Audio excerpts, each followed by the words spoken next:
In the heart of India, one name echoes across the globe: Tata. But what if we told you that this legacy of success, innovation, and resilience was not built overnight? What if the true story behind the rise of the Tata Group was not what you've been told? Prepare to uncover the untold story of Tata Group, the empire built not just by one visionary, but by generations of dreamers, risk-takers, and builders. Stay tuned to learn the incredible journey of how Jamshedji Tata laid the foundation and how his successors, including Ratan Tata, turned it into a global powerhouse.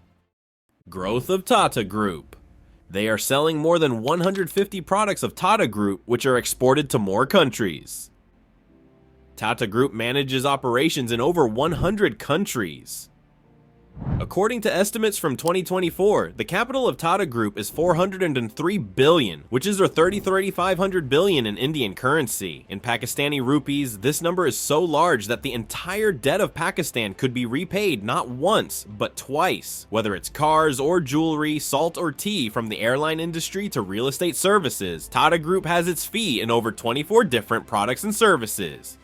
The foundation laid by Jamshedji Tata. The journey began not with Ratan Tata's grandfather, but his great-grandfather, Jamshedji Tata, 156 years ago. With just Rs1, Jamshedji used to work in cotton trading with his father, and when he was 18 years old, he laid the foundation of his own trading company. The cotton he sold was mostly exported, and some was bought by textile mills to be sold in the form of cloth. This gave him the idea that, along with selling cotton, he could also set up a textile mill. But establishing a mill required a lot of investment, and investing so much money in a new business was risky. At that time, an oil mill in Chinchpokli was incurring huge losses. When the bank collapsed, he bought that oil mill at a low price, converted it into a cotton mill, and started running it. That mill was named Alexandra. After 2 years, he sold that mill, which had been running at a loss, at a profit. He collected enough money to set up a new manufacturing plant, choosing Nagpur for the new mill. Bombay was the hub of the cotton market at that time and was known as the Cottonopolis of India. Jamshedji himself was from Bombay, but despite this, he set up his new cotton mill 770 kilometers away in Nagpur. People of Bombay mocked him for building the mill so far from the cotton market. They couldn't understand why he chose Nagpur when Bombay was the market hub, but time proved that Jamshedji's decision was wise. Firstly, raw material, cotton crops, was mostly grown near Nagpur, which ensured a steady supply of raw material. Secondly, a lot of water is required during the cotton making process, and Nagpur has many rivers and lakes, so water supply was not an issue.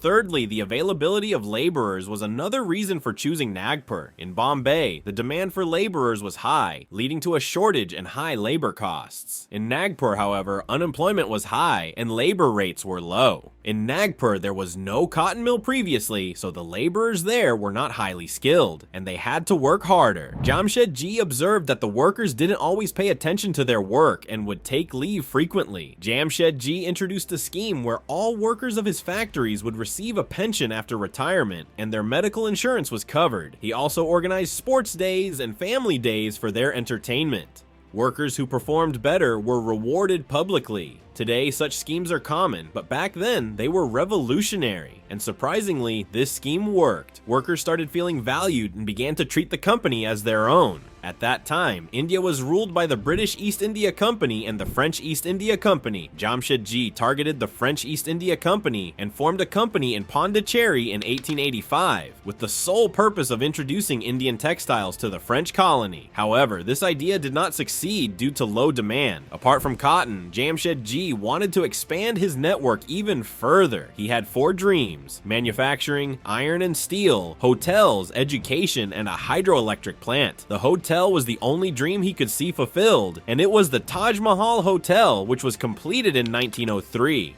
The dream of steel manufacturing. At the time, the British were rapidly laying a railway network across British India, which required thousands of tons of iron imported from Britain. Jamshedji's dream was to manufacture steel in India, so he began searching for iron reserves. This search continued for 17 years, and finally, iron reserves were found in Bengal. In 1895, the steel plant was started, but unfortunately, Jamshedji did not live to see the production of steel. Jamshedji passed away, and his son, Dorabji Tata, took over the mission. In 1907, the Iron and Steel Company was established, which is today known as Tata Steel. It was Asia's first steel plant, and during World War I, the British fulfilled their steel demands through this plant. Under Dorabji Tata's leadership, the Tata Group grew rapidly. In 1910, India's first power plant, Tata Power, was established. It used natural waterfalls and artificial lakes to generate electricity, providing power to many major industries.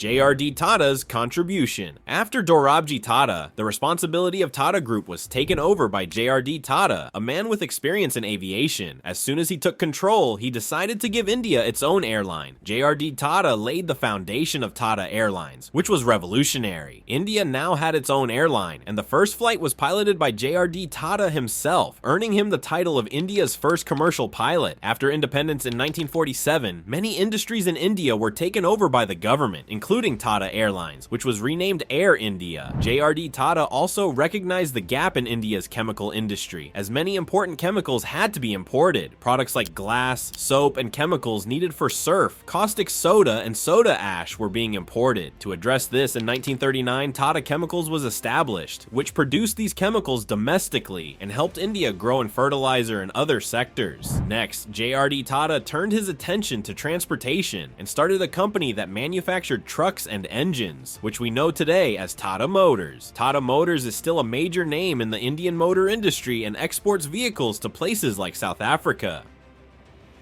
In the 1960s, as the world started moving towards computers and technology, Tata Group was also on the rise. Tata Consultancy Services, TCS, was founded, India's first software and IT company. Tata Tea and further growth. In 1984, JRD Tata recognized the increasing demand for tea in India and started Tata Tea, which became one of the biggest names in tea manufacturing globally. As JRD Tata grew older, he called upon Sir Ratan Tata from the USA to take over the responsibilities of Tata Group. Initially, Ratan Tata was given responsibilities in Tata Steel, where he successfully turned the company around from a loss to profitability. JRD Tata was impressed with his leadership and made Ratan Tata the chairman of Tata Group in 1991.